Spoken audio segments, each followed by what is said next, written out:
Hello साथियों, नमस्कार। मैं कृष्ण कुमार आप सभी का आपके अपने YouTube channel only important education पर बहुत बहुत स्वागत करता हूं। तो दोस्तों, आज हम पढ़ेंगे पृथ्वी की गतियां। इससे पहले मैंने भूगोल की 4-5 वीडियो डाल रखी हैं, तो जिसने भी वो वीडियो ना देखी हो तो जाकर देख लें। आज हम पढ़ेंगे पृथ्वी की गतियाँ। और ये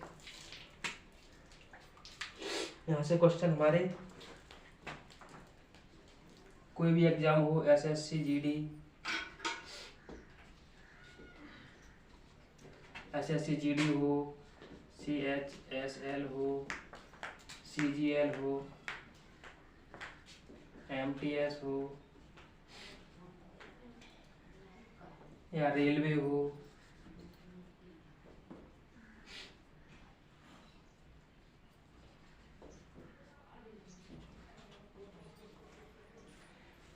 इंडिया में जितने भी एग्जाम होते हैं, यहाँ से हर एग्जाम में क्वेश्चन बनते हैं दोस्तों। तो हम शुरू करते हैं पृथ्वी की गतियाँ। सबसे पहले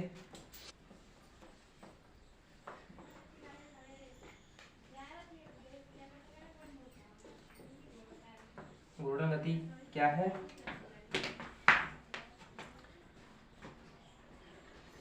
जब पृथ्वी अपने अक्ष पर गोल गोल घूमती है उसे हम घूर्णन गति कहते हैं। ये 24 घंटे में एक चक्कर पूरा कर लेती है। इसी के कारण पृथ्वी पर दिन रात होते हैं।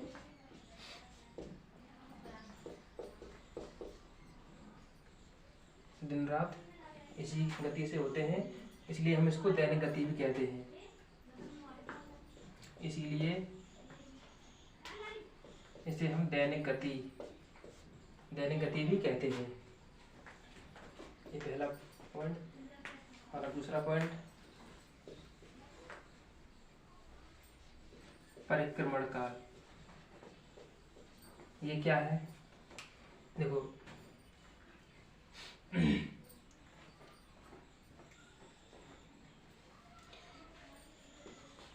ये हमारा सूर्य है गोल, और ये हमारी पृथ्वी है।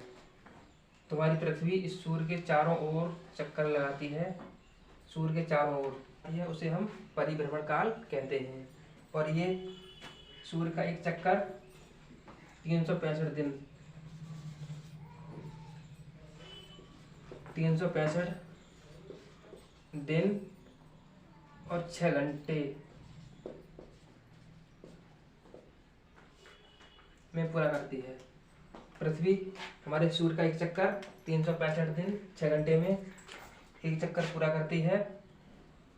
तो ये हर चौथे वर्ष में जाके 366 दिन में एक चक्कर पूरा करती है। कैसे? जब ये 6 घंटे 4 वर्ष तक जुड़ेंगे तो हमारे 24 घंटे बनेंगे। 24 घंटे का मतलब एक दिन बनता है। तो 65 में एक दिन बढ़ेगा हमारा, और ये 366 दिन हो जाएंगे। तो पृथ्वी हमारे सूर्य का चक्कर 365 दिन 6 घंटे या 366 दिन में एक चक्कर पूरा करती है। तो इसलिए हम इस परिक्रमण काल को वार्षिक गति भी कहते हैं।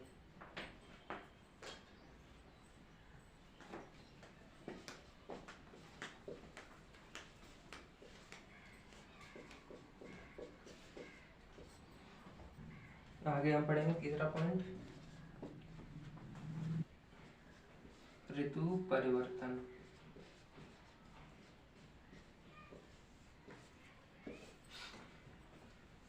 तो पृथ्वी पर ऋतु परिवर्तन इसी परिक्रमण काल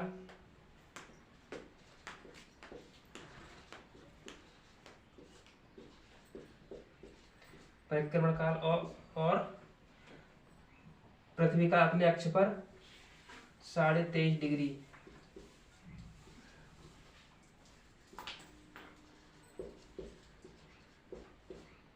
झुकाव होना।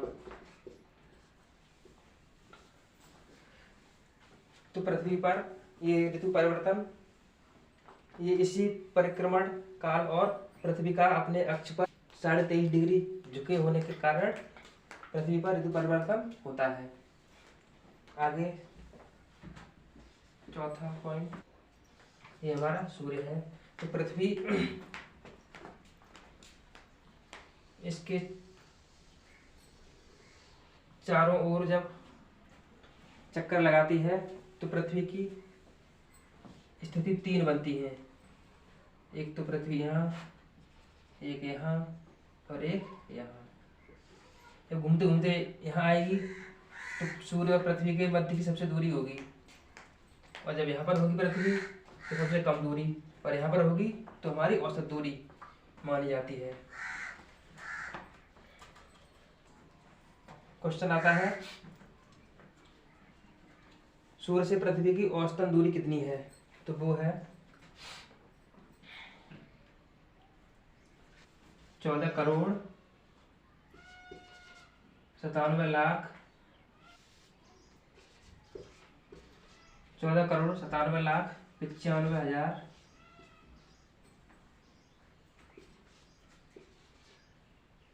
900 किलोमीटर,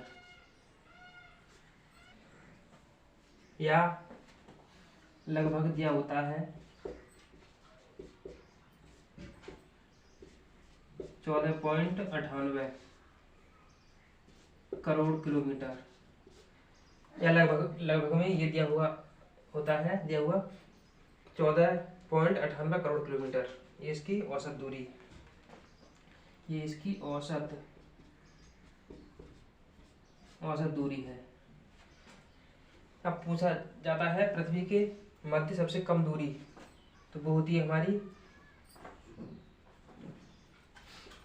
14.70 करोड़ किलोमीटर, और सबसे अधिक दूरी वो होती है हमारी, यहाँ लिख देता हूँ, 15.21 करोड़ किलोमीटर।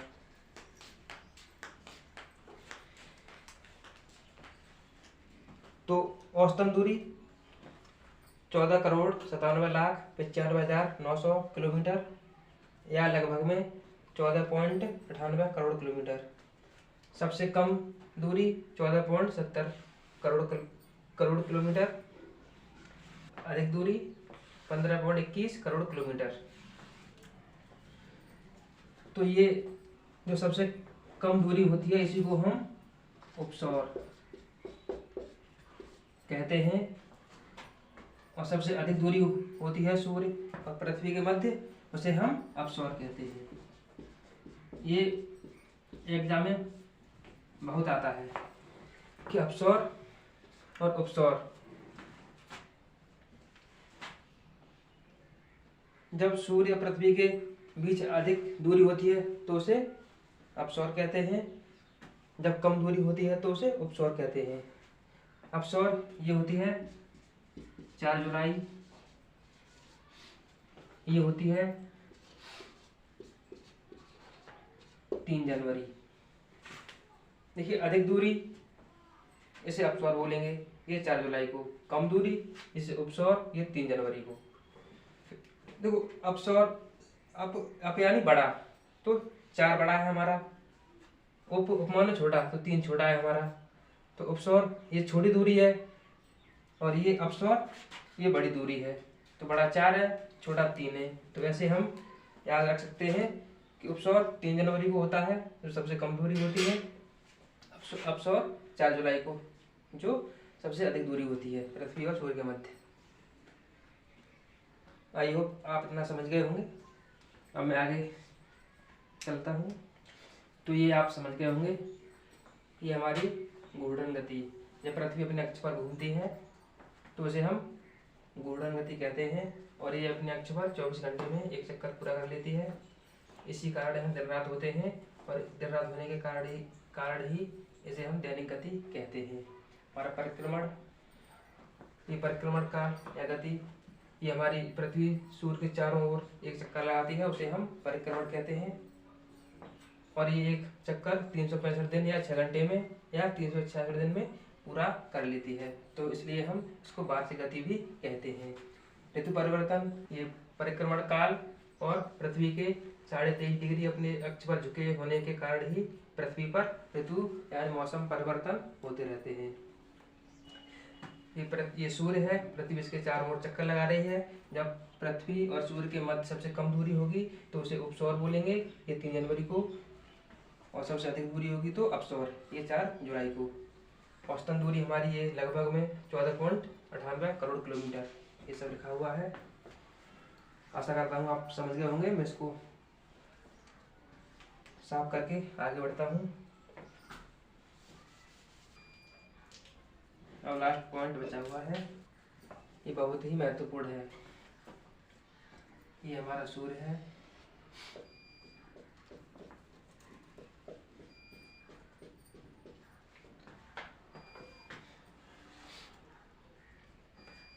ये हमारी पृथ्वी है।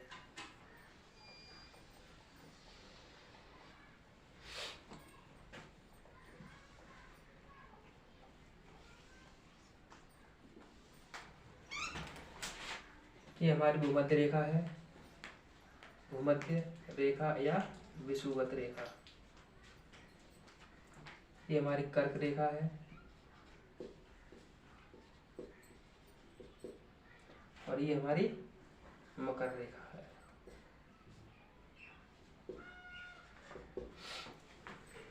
ये कर्क रेखा 23.5 डिग्री, ये 0 डिग्री, मकर रेखा 23.5 डिग्री। अब देखिए दोस्तों, ये हमारा उत्तरी ध्रुव है,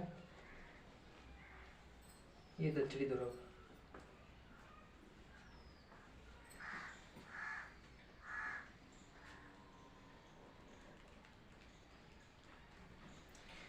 तो दोस्तों,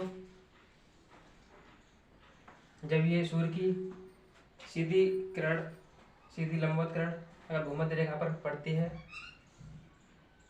तो हमारी पृथ्वी के उत्तरी गोलार्ध और दक्षिणी गोलार्ध, दोनों गोलार्धों में दिन रात बराबर होते हैं। तो वो हमारे कब कब होते हैं? एक 21 मार्च और एक 23 सितंबर।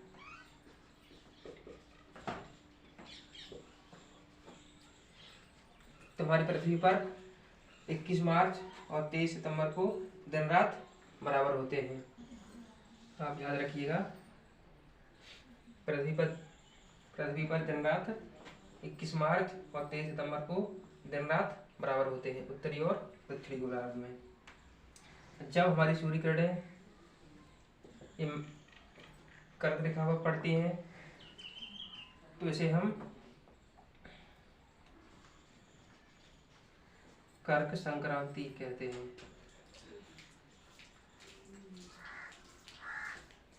ये घटना हमारी 21 जून को होती है।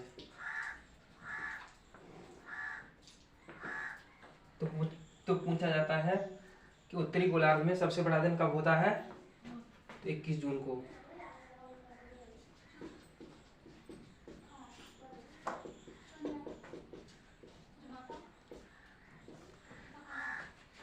तो उत्तरी गोलार्ध में सबसे बड़ा दिन 21 जून को होता है, जिसे हम कर्क संक्रांति कहते हैं। और जब ये किरणें मकर रेखा पर पड़ती हैं तो इसे हम मकर संक्रांति कहते हैं।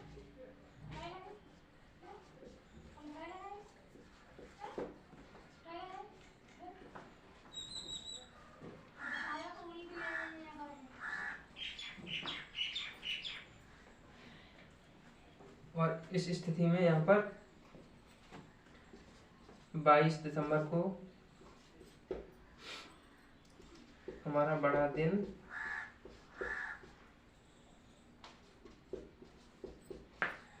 होता है। तो क्वेश्चन ये बनता है कि दक्षिणी गोलार्ध में सबसे बड़ा दिन कब होता है? तो 22 दिसंबर को। ये डेट याद रखना। मुझे किस उत्तरी गोलार्ध में सबसे बड़ा दिन 21 जून को, दक्षिणी गोलार्ध में सबसे बड़ा दिन 22 दिसंबर को। जब 21 जून को उत्तरी गोलार्ध में जब बड़ा दिन होगा तो उसी दिन यहाँ छोटी रात होगी। और जब यहाँ पे दक्षिणी गोलार्ध में बड़ा दिन होगा, तो उसी दिन यहाँ छोटी रात होगी।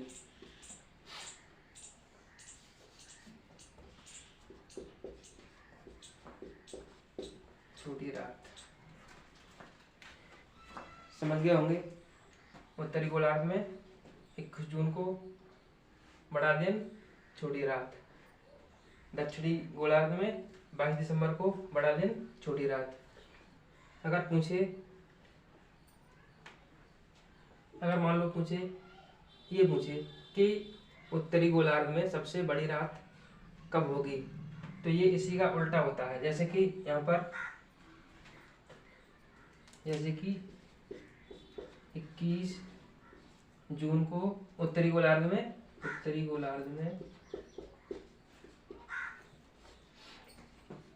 बड़ा दिन और छोटी रात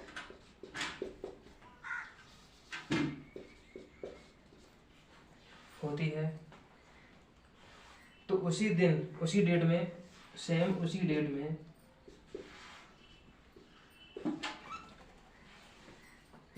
इसका उल्टा,